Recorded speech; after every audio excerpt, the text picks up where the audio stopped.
Hello दोस्तों, कैसे हैं आप सब। उम्मीद करता हूं कि आप सब बढ़िया होंगे और स्वागत है आप सबका आप हमारी इस क्लास में। और आज की क्लास में हम फिर से डिस्कस करने वाले हैं फैक्टर। लास्ट क्लास में हमने फैक्टर का थोड़ा सा बेसिक पार्ट देखा था कि फैक्टर्स क्या होते हैं, फैक्टर में किस किस टाइप के क्वेश्चन बनते हैं, और फिर उसमें हमने कुछ क्वेश्चंस डिस्कस भी किए थे। तो उसी क्लास को हम आगे कंटिन्यू करते हैं, और जो आज की क्लास में हम डिस्कस करने वाले हैं उसका फोर्थ क्वेश्चन जो हमारा था, सम ऑफ ऑल फैक्टर्स। आज हम स्टार्ट करेंगे sum of all factors. Last class में हमने उसके तीन कंसेप्ट डिस्कस किए थे, total number of factor, total number of odd factor and total number of even factor. तो जिस बच्चे ने लास्ट की वीडियो नहीं देखी है तो एक बार वो वीडियो जरूर देख लीजिएगा, क्योंकि अगर सबको सबसे पहला जो स्टेप है टोटल नंबर ऑफ फैक्टर अगर वो आपको क्लियर हो गया तो समझ लो आपको बाकी क्वेश्चन सिंगल सिंगल एग्जाम्पल से भी क्लियर हो जाएंगे। ठीक है, क्योंकि सबका जो फर्स्ट स्टेप है वो बिल्कुल सेम है। जैसे एक एग्जांपल लेते हैं, वही छोटा सा नंबर 12। देखो 12 के फैक्टर क्या है, 1 2 3 4 6 और 12। उसने सबका सम पूछा और मैं सबको ऐड करता हूं तो ये आपका बनेगा 28। ठीक है, अब हम इसको प्राइम फैक्टराइजेशन से कैसे करें, क्योंकि जब बड़ा नंबर होगा तो हम इस तरीके से लिख के तो कैलकुलेट कर नहीं सकते। ठीक है, जैसे और बहुत बड़े नंबर की बात नहीं करते, अगर मैं कहता हूं कि भाई चलो 72 ही ले लेते हैं या 96 ही ले लेते हैं, अगर हम इनके फैक्टर्स कैलकुलेट करना चाहें, लिखकर कैलकुलेट करना चाहें 72 या 96, तो हम लिख के कैलकुलेट नहीं कर सकते, पॉसिबल नहीं है हमारे लिए, क्योंकि उसमें टाइम बहुत लगेगा। ठीक है, ऐसा नहीं कि बिल्कुल इम्पॉसिबल है, ठीक है, इम्पॉसिबल नहीं है, कर सकते हैं बट टाइम लगेगा। तो एग्जाम के पॉइंट ऑफ व्यू से वो चीज़ पॉसिबल नहीं है हमारी। तो देखिए हमने क्या किया था, सबसे पहले हमने प्राइम फैक्टराइजेशन करना सीखा था। तो 12 का अगर हम प्राइम फैक्टराइजेशन करेंगे तो 12 का प्राइम फैक्टराइजेशन क्या है आपका, 2 raise to power 2 into 3 raise to power 1। अब देखिए, तो मैंने आपको यह भी बताया था कि 2 रेज टू पावर 2 के फैक्टर क्या क्या है। इसके फैक्टर होंगे 2 raise to power 0, 2 raise to power 1 and 2 raise to power 2, ये इसके फैक्टर हैं। ऐसे ही अगर 3 रेज टू पावर 1 के फैक्टर की बात करें तो 3 रेज टू पावर 0 और 3 रेज टू पावर 1 ये इसके फैक्टर होंगे। देखो 2 रेज टू पावर 0 का मतलब क्या है, 1 2 एंड 4, और यहां से 3 रेज टू पावर 0 1 और 3 रेज टू पावर 1 3, ये क्या बनेगा 7 इंटू 4, आपका आंसर क्या आ गया 28 आ गया। तो यहां से भी 28 है और यहां से भी 28 है, मतलब हम बिल्कुल सही जा रहे हैं। ठीक है, एक और एग्जांपल लेते हैं, जो अभी मैंने बोला था कि चलो हम बड़ा नंबर देखते हैं 72। अब देखिए 72 के अगर मैं वैसे फैक्टर कैलकुलेट करूं तो क्या क्या फैक्टर है मेरे, 1 है 2 है 3 है 4 6 8 9 12 18। ठीक है, ऐसे बहुत सारे फैक्टर हैं, और सबको अगर मैं पहले सारे फैक्टर कैलकुलेट करूं अलग अलग, उसके बाद मैं सबको लिखने बैठूं और फिर ऐड करूं, तो मतलब अच्छा खासा टाइम लगेगा। तो इसलिए हम क्या करते हैं, इनको प्राइम फैक्टराइजेशन सोल्व करते हैं। 72 का प्राइम फैक्टराइजेशन क्या होगा, हमने किया था लास्ट क्वेश्चन में, लास्ट क्लास में, 2 raise to power 3 into 3 raise to power 2, क्योंकि इसको हमने बना दिया 8 इंटू 9। तो देखो 2 रेज टू पावर 3 के फैक्टर क्या क्या होंगे, 2 raise to power 0, 2 raise to power 1, 2 raise to power 2 and 2 raise to power 3। अब देखिए ये सब भी है ना, आप जैसे जैसे प्रैक्टिस अच्छे से कर लोगे तो ये सब भी आपको लिखने की जरूरत नहीं पड़ेगी, आप डायरेक्ट अपने नंबर्स लिख सकते हो फिर, क्योंकि आपको पता है 2 रेज टू पावर 0 क्या होता है 1, ये क्या होगा 2, ये क्या होगा 4 और ये क्या होगा 8 होगा। तो इन सबको ऐड करो, ये 15 बनेगा। ये क्या होगा 1 प्लस 3 प्लस 9, तो ये क्या मिलेगा 13। तो 15 को 13 से अगर मैं मल्टीप्लाई करूं तो मेरा आंसर क्या होगा 195 होगा। अब देखिए यहाँ मल्टीप्लाई भी मैंने कैसे किया है वो भी एक बार बात कर लेते हैं, कि मैंने डायरेक्ट 195 कैसे लिखा। ये था 15 और ये था 13। 15 क्या है 14 प्लस 1 है, और 13 क्या है 14 माइनस 1, मतलब मैंने यहाँ अप्लाई किया ए स्क्वायर माइनस बी स्क्वायर। 14 का स्क्वायर क्या होता है 196 माइनस 1, तो 195। देखिए अगर कभी भी ऐसे आसपास के नंबर हैं और उसमें अगर ये प्रॉपर्टी अप्लाई होती है तो आप कैलकुलेट कर सकते हैं, क्योंकि एक सिंगल नंबर का स्क्वायर कैलकुलेट करना ज़्यादा ईजी है आपके लिए, और स्क्वायर हम जल्दी से कैलकुलेट भी कर सकते हैं। ठीक है, वो भी आपके लिए ट्रिक्स की एक पूरी क्लास मैं लेकर आऊंगा जिसमें हम स्क्वायर कैलकुलेट करना सीखेंगे, वो 2 डिजिट के नंबर हो 3 डिजिट के नंबर हो। ठीक है, कि आप बिना पेन पेपर सिंगल स्टेप में किसी भी नंबर का स्क्वायर कैलकुलेट कर सकें। ठीक है, चलिए उसके बाद बढ़ते हैं आगे। I hope sum of digit clear होगा। उसके बाद फिफ्थ क्वेश्चन है आपका sum of odd factor. Sum of odd factor कि जितने भी हमारे पास ओड फैक्टर हैं उनका सम कैलकुलेट करना है, सम ऑफ ओड फैक्टर। जैसे वही एग्जांपल लेते हैं, देखो फिर से, क्योंकि उस एग्जांपल में आपके लिए समझना ज़्यादा इजी होगा। 2^2 इंटू 3^1 और 72 में क्या बनेगा 2^3, एक सेकेंड, 2^3। देखो थोड़ा सा मेरी राइटिंग भाई बहुत अच्छी है, ठीक है, तो इसलिए बीच बार थोड़ा सा लिखने में कई बार आपको कुछ अगर वर्ड ना क्लियर हो तो आप कमेंट बॉक्स में आप पूछ सकते हैं, ताकि आपका हर डाउट हम क्लियर कर पाएँ अच्छे से। देखो अब ओड, पहले भी आपको बताया था कि ओड नंबर क्या होते हैं, जो 2 के मल्टीपल नहीं होते। तो मतलब यहाँ जो इवन पावर वाला है उसको हम कंसिडर नहीं करेंगे, जो 2 वाला है इवन वाला है उसको कंसिडर नहीं करेंगे। तो सिर्फ इसकी बात करो 3^0 प्लस 3^1, तो मतलब 1 प्लस 3, तो सम ऑफ ओड फैक्टर क्या होगा 4 होगा। अब यहाँ से बात कर लो 3^0, 3^1 और 3^2, तो ये क्या बनेगा आपका 1 प्लस 3 प्लस 9, मतलब टोटल सम क्या बनेगा आपका 13 ही बनेगा। क्लियर है। अगर मैं बात करूं sum of even factor, sum of even factor, तो सम ऑफ इवन फैक्टर क्या होता है आपका, sum of all factor minus sum of odd factor.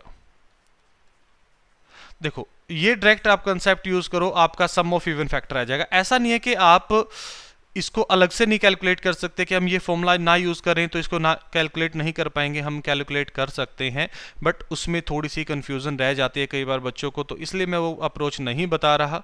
क्योंकि उसमें देखो अगर हम ऐसे, तो अगर जैसे इवन फैक्टर के लिए भी मैंने आपको बताया था total factor minus odd factor कर दो, बट आप इवन फैक्टर वैसे भी कैलकुलेट कर सकते हैं। जैसे ये क्या था 2^2 इंटू 3^1, मुझे कैलकुलेट करने हैं odd factor, even factor sorry. Even number क्या होते हैं 2 के मल्टीपल। अगर मैं इसको 2 के मल्टीपल में लिखना चाहूं तो ये बनेगा 2^1 इंटू 3^1। तो अब जो अंदर पावर बची उसमें +1 कर लीजिए, 1 + 1 2, 1 + 1 2, तो टोटल इवन फैक्टर क्या आ गए 4 आ गए। ऐसे हम कैलकुलेट कर सकते हैं, ठीक है। बट जब इवन वाले में अगर हम सम कैलकुलेट करते हैं तो यहाँ तो इस 2 का कोई यूज नहीं हुआ, बट वहाँ 2 का यूज होता है, तो इसलिए कई बार कंफ्यूजन पैदा हो जाती है कि 2 का यूज कब करना है और कब नहीं करना। तो इसलिए इस कंफ्यूजन में ना पड़े आप लोग, तो इसलिए सिंपल सा फंडा मैंने आपको बताया कि sum of all factor minus sum of odd factor, के सभी में से ओड माइनस कर दो, इवन आ जाएंगे आपके, ठीक है। आई होप क्लियर होगा ये। उसके बाद बढ़ते हैं आगे, क्वेश्चन नंबर 6 तक हम पढ़ चुके हैं। उसके क्वेश्चन नंबर 7, और क्वेश्चन नंबर 7 है आपका sum of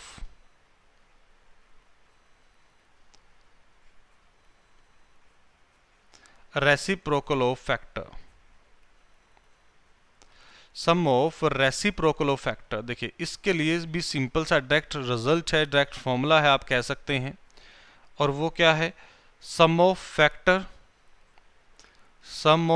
factor divide by number, sum of factor divide by number. अब ये अप्लाई कैसे होता है, चलो इसको भी देख लेते हैं। एक एग्जांपल हमने लिया 24, देखो 24 के फैक्टर क्या है 1, तो ये 1/1 हो जाएगा, फिर 1/2, 1/3, जो भी फैक्टर उनका रेसिप्रोकल मैं कर रहा हूँ 1/4, 1/6, 1/8, 1/12 एंड 1/24। और अभी हमें इन सब का सम कैलकुलेट करना है। अगर मैं सबका एलसीएम लूँ, देखिए सबका एलसीएम क्या होगा 24, मतलब देखिए जो नंबर था आपका वही एलसीएम में आ गया। तो अब ये क्या, यहाँ क्या बनेगा 24, 12, 8, 6, 4, 3, 2, 1। तो देखो यही बना ना आपका sum of factor divide by number, sum of factor divide by number. और सम ऑफ फैक्टर अभी अभी आपको कैलकुलेट करना मैंने बताया है कि सम ऑफ फैक्टर कैसे कैलकुलेट करते हैं, और नंबर मेरे भाई आपके पास एज इट इज ऑलरेडी होगा तो आप कैलकुलेट कर सकते हैं। आप 72, 96, 196, 216 इन सभी नंबर्स के ऊपर आप sum of reciprocal factor, sum of factor, sum of odd factor, sum of even factor, वो सभी इनके ऊपर आप एक बार कैलकुलेट करेंगे, ठीक है। और भी लास्ट में मैं और भी एग्जांपल आप लोगों को दूंगा जिसके ऊपर आपको कुछ प्रॉपर्टी ये सारे अप्लाई करने हैं। आप प्रैक्टिस के लिए कुछ नंबर्स हम करेंगे लास्ट में डिस्कस। 8 में क्या होगा? 8 क्या था हमारा? Product of factor, product of factor. देखिए प्रोडक्ट ऑफ फैक्टर क्या है, प्रोडक्ट ऑफ फैक्टर में क्या आता है, इसमें भी डायरेक्ट वही आपका फॉर्मूला ही है। फिर फॉर्मूला कैसे, जैसे हमने लास्ट में डिस्कस किया था वैसे इसका भी डिस्कस करेंगे कि फॉर्मूला बना कैसे है। ये क्या होगा? Number raise to power total number of factor divide by 2, total number of factor divide by 2। अब ये फॉर्मूला कैसे बना? चलो जी 12 भाई साहब को ही पकड़ते हैं सबसे पहले हम, तो 1 into 2 into 3 into 4 into 6 into 12। अब देखिए अगर फर्स्ट और लास्ट टर्म को आप मल्टीप्लाई करो तो क्या मिलेगा? 12। सेकंड और सेकंड लास्ट टर्म को मल्टीप्लाई करो 6 इंटू 2, ये भी क्या मिलेगा? 12। और जो लास्ट की अब जो आपकी थर्ड और स्टार्टिंग से थर्ड और लास्ट से थर्ड टर्म बची है उनको भी मल्टीप्लाई करो तो 12, तो ये क्या आ गया? 12 का क्यूब आ गया। चलिए जी उसके बाद एक और नंबर ले लेते हैं 18। 18 के फैक्टर क्या है? 1, 2, 3, 6, 9 और 18। देखो फर्स्ट और लास्ट को मल्टीप्लाई करो, सेकंड और सेकंड लास्ट को मल्टीप्लाई करो और सेंटर की 2 टर्म्स को मल्टीप्लाई करो तो ये भी क्या बना आपका? 18 का क्यूब। 24। 24 की अगर हम बात करें तो ये क्या बनेगा? 1 into 2 into 3 into 4 into 6 into 8 into 12 into 24। फिर से देखो फर्स्ट टर्म और लास्ट टर्म, फर्स्ट और सेकंड लास्ट, थर्ड और थर्ड लास्ट, और फिर सेंटर की 2 टर्म्स, तो मल्टीप्लाई करेंगे तो 24 रेज टू पावर 4 आ रहा है। अब देखो नंबर एज इट इज है, जिस नंबर के आप फैक्टर की बात कर रहे थे प्रोडक्ट ऑफ फैक्टर, वो नंबर एज इट इज है। उसके बाद इनकी कुछ पावर्स हैं, और पावर क्या है? Total number of factor divide by 2, total number of factor divide by 2। अब एक एग्जांपल लेते हैं मेरे भाई, ठीक है, नेक्स्ट पेज पे ले लेता हूं मैं इस एग्जांपल को। मैंने आपको पहले भी बताया था कि जो परफेक्ट स्क्वायर होते हैं उसके जो टोटल फैक्टर बनते हैं वो ओड बनते हैं। परफेक्ट स्क्वायर के जो टोटल फैक्टर बनते हैं वो क्या बनते हैं? ओड बनते हैं। तो अब वो डिस्कस करते हैं। मैंने आपको बताया था कि ये ओड क्यों बनते हैं वो हम डिस्कस करेंगे, तो अब वो हमारा पॉइंट आया है, अब यहां से हम डिस्कस कर लेते हैं इसको भी। देखिए क्योंकि इसके ऊपर क्वेश्चन पूछा जाता है तो उसको हम गलत ना हो हमारा, तो उसको हम यहाँ डिस्कस करेंगे। देखो इसको क्या लिख सकते हैं? इसके प्रोडक्ट में फैक्टर लिखता हूँ 1, 2, 3, 4, 6, 9, 12, 18 एंड 36। अब देखो फर्स्ट और लास्ट को मल्टीप्लाई करो 36 आ जाएगा, ठीक है भाई। सेकंड और सेकंड लास्ट को मल्टीप्लाई करो, ये भी 36 मिल जाएगा, ये भी ठीक है, बहुत बढ़िया बात है। उसके बाद थर्ड और लास्ट थर्ड को मल्टीप्लाई करो, चलो भाई इसने भी 36 दे दिया, बहुत बढ़िया। उसके बाद 4 और 9, यहाँ से भी 36 मिल गया। बट अब ये अकेले भाई साहब रह गए, क्योंकि देखो जब स्केयर करते हैं तो ये नंबर भी डबल ही वैसे तो मल्टीप्लाई होता है, बट हमारे लिए फैक्टर तो 6 ही रहेगा ना।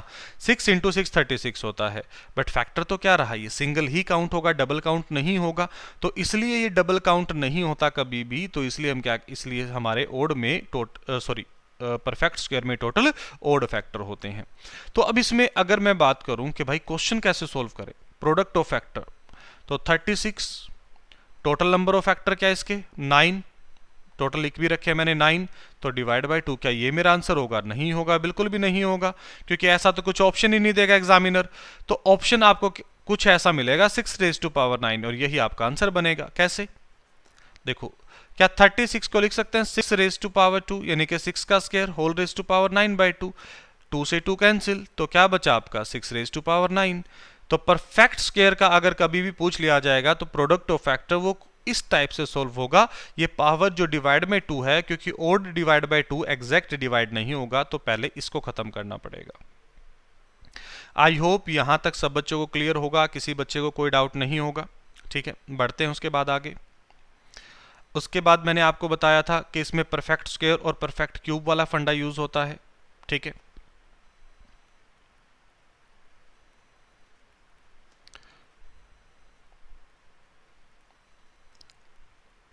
परफेक्ट स्क्वायर, देखिए सबसे पहले अगर हम बात करें कि परफेक्ट स्क्वायर होते क्या हैं, किस नंबर को हम कहते हैं कि परफेक्ट स्क्वायर होगा, जिस नंबर को अगर मैं इस फॉर्म में लिख दूं a रेज टू पावर 2, ठीक है, a रेज टू पावर 2 मतलब पावर 2 की फॉर्म में जिस नंबर को लिखा जा सकता है वो हमारा क्या है, परफेक्ट स्क्वायर होता है।